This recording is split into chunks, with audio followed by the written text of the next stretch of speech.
ನಮಸ್ತೆ ಎಜಿ ನ್ಯೂಸ್ಗೆ ಸ್ವಾಗತ. ಅರಸೀಕೆರೆ ಸುನ್ನಿ ಮುಸ್ಲಿಂ ಜಮಾತ್ ಕಮಿಟಿ ವತಿಯಿಂದ ಇಂದು ನಗರದ ಹುಳಿಯಾರ ರಸ್ತೆಯಲ್ಲಿ ಇರುವ ಸುನ್ನಿ ಜಾಮಿಯಾ ಮಸೀದಿ ಮುಂಭಾಗ ಪ್ರವಾದಿಯವರ ವಿರುದ್ಧ ಅವಹೇಳನಕಾರಿ ಹೇಳಿಕೆ ನೀಡಿರುವಂತಹ ಮಹಾರಾಷ್ಟ್ರದ ಗಂಗಗಿರಿ ಮಹಾರಾಜನನ್ನ ಕೂಡಲೇ ಬಂಧಿಸಬೇಕು ಅಂತ ಒತ್ತಾಯಿಸಿ ಬೃಹತ್ ಪ್ರತಿಭಟನೆ ಹಮ್ಮಿಕೊಳ್ಳಲಾಗಿತ್ತು. ಈ ಸಂದರ್ಭದಲ್ಲಿ ನಗರದ ಸುನ್ನಿ ಜಾಮಿಯಾ ಮಸೀದಿಯ ಧರ್ಮಗುರುಗಳು ಆದ ಮುಫ್ತಿ ರಿಜ್ವಾನ್ ಅವರು ಮಾತನಾಡಿ, ಯಾವುದೇ ಧರ್ಮವು ಇನ್ನೊಂದು ಧರ್ಮದ ವಿರುದ್ಧ ಕೀಳಾಗಿ ಮಾತನಾಡುವುದು ಸರಿಯಲ್ಲ ಎಂದು ಹೇಳಿದ್ದಾರೆ. ಕೆಲವು ಕಿಡಿಗೇಡಿಗಳು ನಮ್ಮ ಇಸ್ಲಾಂ ಧರ್ಮದ ವಿರುದ್ಧ ಹಾಗೂ ನಮ್ಮ ಪ್ರವಾದಿಯವರ ವಿರುದ್ಧ ಅವಹೇಳನಕಾರಿಯಾಗಿ ಮಾತನಾಡುವುದೇ ಒಂದು ರೀತಿಯ ಹವ್ಯಾಸವಾಗಿ ಮಾಡಿಕೊಂಡಿದ್ದಾರೆ. ಇದರಿಂದ ಕೋಟ್ಯಾಂತರ ಮುಸ್ಲಿಮರ ಮನಸ್ಸಿಗೆ ನೋವಾಗಿದ್ದು ಇಂಥವರನ್ನ ಕೂಡಲೇ ಬಂಧಿಸಿ ಕಾನೂನು ರೀತಿಯಲ್ಲಿ ಸೂಕ್ತ ಕ್ರಮ ಕೈಗೊಳ್ಳಬೇಕು ಅಂತ ಒತ್ತಾಯಿಸಿದರು. उसके अंदर उसने 100 ऐसी शख्सियतों को निकाला, यानी हजरत आदम से लेकर के अब तक जो भी 100 ऐसी हस्तियां हैं जो अपने ज़माने में मुअज़्ज़ज़ बावक़ार गुजरी हैं, उन सबको उसने छांटा और देखा कि कौन सबसे ज़्यादा बावक़ार है, बाइज़्ज़त है. तो उन 100 को छांटने के बाद उन सब में पहले नंबर पे उसने किसको रखा? हम सबके प्यारे आका सल्लल्लाहु तआला अलैहि वसल्लम को. वो कौन है? एक नॉन मुस्लिम माइकल हार्ट, जिसका नाम है एक ईसाई गैर मजहब का, लेकिन वो सबसे पहले नंबर पर हम सबके आका प्यारे आका सल्लल्लाहु तआला अलैहि वसल्लम को रखा है. और क्यों रखा है? उससे पूछा कि तुमने सबसे पहले नंबर पर आखिर इनको क्यों रखा? और भी बहुत अच्छी अच्छी शख्सियतें गुजरी हैं कि गौतम बुद्ध, और भी बहुत से नाम है, उसमें 100 आदमी है, उसमें गौतम बुद्ध का नाम भी आता है, हजरत आदम का नाम भी आता है, हजरत उमर का नाम भी आता है, लेकिन सबसे पहला नंबर जो आता है वो हम सबके प्यारे आका सल्लल्लाहु तआला अलैहि वसल्लम का है.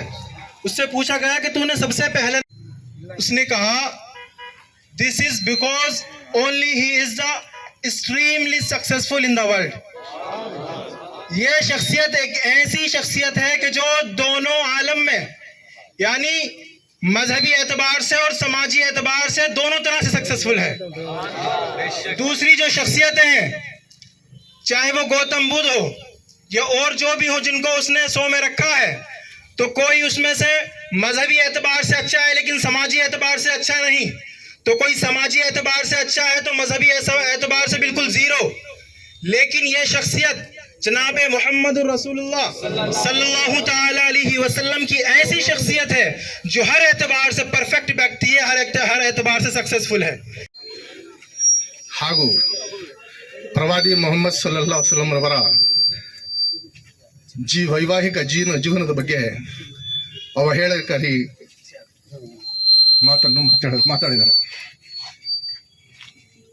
ಅವರಿಗೆ ಏನು ಹಕ್ಕಿದೆ? ಇಸ್ಲಾಂ ಧರ್ಮದ ಬಗ್ಗೆ ಅವರಿಗೆ ಮಾತಾಡಲಿಕ್ಕೆ ಏನು ಹಕ್ಕಿದೆ? ಅವರ ಧರ್ಮ ಅವರಿಗೆ, ನಮ್ಮ ಧರ್ಮ ನಮಗೆ. ಸ್ವತಂತ್ರವಾಗಿ ಬಾಳುವ ಹಕ್ಕನ್ನು ನಮಗಿದೆ. ಯಾಕೆ ನಮಗೆ ಅಡ್ಡಿಪಡಿಸ್ತೀರ? ಯಾಕೆ ನಮಗೆ ಕಿರುಕುಳ ಕೊಡ್ತೀರ? ಇದನ್ನು ತಡಿಬೇಕು. ಯಾವ ಕಾರಣಕ್ಕೂ ಯಾವುದೇ ಧರ್ಮಕ್ಕೆ ಇನ್ನೊಂದು ಧರ್ಮ ಅವರನ್ನು ಪ್ರಚೋದನೆಗಾಗಿ ಹಾಗೂ ಅವಹೇಳನಕಾರಿ ಹೇಳಿಕೆಯನ್ನು ಕೊಟ್ಟು ನಮ್ಮ ಸಹ ಬಾಳ್ವೆಯಲ್ಲಿ ಏನು ಗೋಡೆಯನ್ನು ತಂದಿಟ್ಟಿರ್ತಾರೋ ಆ ಗೋಡೆಯನ್ನು ಹೊಡೆದು ಪರಸ್ಪರ ಜಗಳಾಡ್ಕೊಂಡು ಸಾಯಬೇಕು. ಈ ಒಂದು ಘಟನೆ ಇಡೀ ಮುಸ್ಲಿಂ ಸಮುದಾಯದ, ಭಾರತೀಯ ಮುಸ್ಲಿಂ ಸಮುದಾಯದವರಿಗೆ ನೋವನ್ನು ಉಂಟು ಮಾಡಿರುತ್ತೆ. ಆದ್ದರಿಂದ ಇಡೀ ಮುಸ್ಲಿಂ ಸಮುದಾಯ ತೀವ್ರವಾಗಿ ಅವರ ಮಾತನ್ನು ಖಂಡಿಸುತ್ತದೆ. ಈ ನಮ್ಮ ಭಾರತ ದೇಶ ಸಾರ್ವಜನಿಕರ ಶಾಂತಿಯ ತೋಟ. ಲಕ್ಷಾಂತರ ಜಾತಿ ಧರ್ಮಗಳಿದ್ದಾವೆ. ಧರ್ಮ ಅಂದ್ರೆ ಏನು? ಪ್ರೀತಿ, ಪರಸ್ಪರ ಬಾಳಿಗೆ ನಾವೆಲ್ಲರೂ ಒಂದುಗೂಡಿ ಈ ದೇಶವನ್ನು ಕಟ್ಟಿ ಒಂದು ಒಳ್ಳೆಯ ಹೆಸರನ್ನು ನಮ್ಮ ದೇಶಕ್ಕೆ ತಂದುಕೊಡ್ಬೇಕು. ಈ ಮಹಾಸ್ವಾಮಿಗಳು ಯಾಕೆ ಈ ಥರ ಮಾಡ್ತಾರೆ? ಮುಸಲ್ಮಾನರು ಅಷ್ಟೊಂದು ನೀಚರಾಗಿದ್ದವ? ಮುಸಲ್ಮಾನರಿಗೆ ಸಂವಿಧಾನದಲ್ಲಿ ಸಮಾನವಾದ ಹಕ್ಕಿದೆ. ಇದು ಮೊಟ್ಟ ಮೊದಲ ಬಾರಿಗೆ ಅರ್ಥ ಮಾಡ್ಕೋಬೇಕು. ಈ ಒಂದು ಸರ್ಮದಲ್ಲಿ ಎಲ್ಲರಿಗೂ ಗೊತ್ತೇ ಇದೆ ಯಾವ ಕಾರಣಕ್ಕೆ ಈ ಪ್ರತಿಭಟನೆ ನಡೀತಾ ಇದೆ. ಇಷ್ಟೆಲ್ಲ ಹೇಳಿ ಈ ಅವರ ಮಾತಿಗೆ ಖಂಡಿಸುತ್ತಾ ಅವರಿಗೆ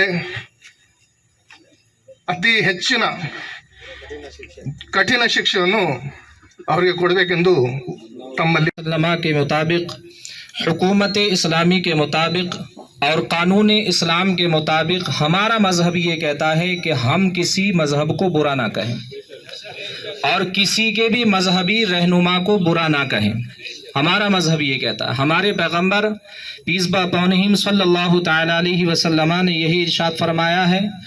और यकीनन जब हम किसी के मजहब को या किसी के मजहब के रहनुमा को बुरा कहेंगे, खामियां निकालेंगे, तो यही बयान किया गया कि वो यकीनन हमारे मजहब को या हमारे मजहबी रहनुमाओं को बुरा कहा जाएगा। लेकिन हमारे प्यारे आका सल्लल्लाहु तआला अलैहि वसल्लम की शान में गुस्ताखी न कल बर्दाश्त की गई है, न आज बर्दाश्त की जाएगी और न आने वाले वक्त में बर्दाश्त की जाएगी। हमारे नौजवान अगरचे अपने इल्म व अमल में कैसे भी हों, लेकिन प्यारे आका अलैहिस्सलातु वस्सलाम की शान में जर्रा रेजा भी गुस्ताखी बर्दाश्त नहीं करेंगे। ये सब रोड पर निकल आएंगे और रोड पर निकल आने के बाद बहुत ही अमन व अमान के साथ में, जैसा कि आज पैगाम पेश कर रहे हैं, आइंदा भी इंशाअल्लाह तबारक व तआला इसी तरह इश्क़ रसूल की चाशनी का इजहार करते रहेंगे इंशाअल्लाह। तो मैं हुकूमत वक्त से गुजारिश करूंगा बहुत ही अमन व अमान के साथ में कि जो रामगिरी महाराज ने ये गुस्ताखी का मुजाहिरा किया है, वैसे बहुत से दलाइल हैं हमें देने के लिए। उन्होंने कहा कि बोले साहब वो पैगंबर आज़म सल्लल्लाहु तआला अलैहि वसल्लम ने जो है वो इतने वक्त में कम वक्त में जो है शादियां की। तो ये हमारा अपना मसला है, हमारा अपना मजहब का, हमारे धर्म का धार्मिक मसला है। किसी भी तरह का कोई उदाहरण, उनका कहना अब ये है कि ये मैंने उदाहरण दे दिया था, बांग्लादेश की बात चल रही थी, बांग्लादेश की बात करने की भी हिंदुस्तान में ज़रूरत क्या है। हमारे यहाँ लिखा हुआ है हुब्बुल वतन जुज़ुल ईमान। अभी 15 अगस्त को 24 घंटे न गुजरे थे कि आने ही वाले चंद लम्हात में गुस्ताखी का मुजाहिरा नहीं चाहते। ये वही मुल्क हिंदुस्तान है जिसमें लाखों मुसलमानों ने कुर्बानी देकर इसको आजाद करवाया। 30 लाख उलमा ने अपनी जानों का नजराना दे करके इस हिंदुस्तान को आजाद करवाया। हमने मिलजुल करके सबके साथ हो करके इस मुल्क हिंदुस्तान को आज़ाद करवाया है। मैं हुकूमत वक्त से गुजारिश करूंगा, प्रशासन से गुजारिश करूंगा कि फौरन रामगीर महाराज को अरेस्ट किया जाए। ಇವರ ಜೊತೆಯಲ್ಲಿ ನಗರದ ಹಲವು ಮಸೀದಿಗಳ ಧರ್ಮಗುರುಗಳು ಉಪಸ್ಥಿತರಿದ್ದರು। ಈ ಸಂದರ್ಭದಲ್ಲಿ ಸ್ಥಳಕ್ಕೆ ಆಗಮಿಸಿದ ಗ್ರೇಡ್ 2 ತಹಶೀಲ್ದಾರ್ ಪಾಲಾಕ್ಷ ಅವರು ಹಾಗೂ ಡಿವೈಎಸ್ಪಿ ಸಾಹೇಬರಿಗೆ ಮನವಿ ಪತ್ರ ಕೊಡಲಾಗಿದೆ। ಪ್ರತಿಭಟನೆಯಲ್ಲಿ ಸುನ್ನಿ ಮುಸ್ಲಿಂ ಜಮಾತ್ ಕಮಿಟಿ ಅಧ್ಯಕ್ಷರು, ಉಪಾಧ್ಯಕ್ಷರು, ಕಾರ್ಯದರ್ಶಿಗಳು ಹಾಗೂ ಸರ್ವ ಸದಸ್ಯರು, ನಗರದ ಹಲವು ಸಂಸ್ಥೆಗಳ ಪದಾಧಿಕಾರಿಗಳು ಹಾಗೂ ಯುವಕರು, ಸಾರ್ವಜನಿಕ ಬಂಧುಗಳು ಸಾವಿರಾರು ಸಂಖ್ಯೆಯಲ್ಲಿ ಉಪಸ್ಥಿತರಿದ್ದರು। ತಾಜಾ ಸುದ್ದಿಗಾಗಿ ಎಜೆ ನ್ಯೂಸ್ 24x7 ಗೆ ಸಬ್ಸ್ಕ್ರೈಬ್ ಮಾಡಿ ಮತ್ತು ಬೆಲ್ ಐಕಾನ್ ಒತ್ತಿ ತಪ್ಪದೇ ಲಿಂಕ್ ಶೇರ್ ಮಾಡಿ।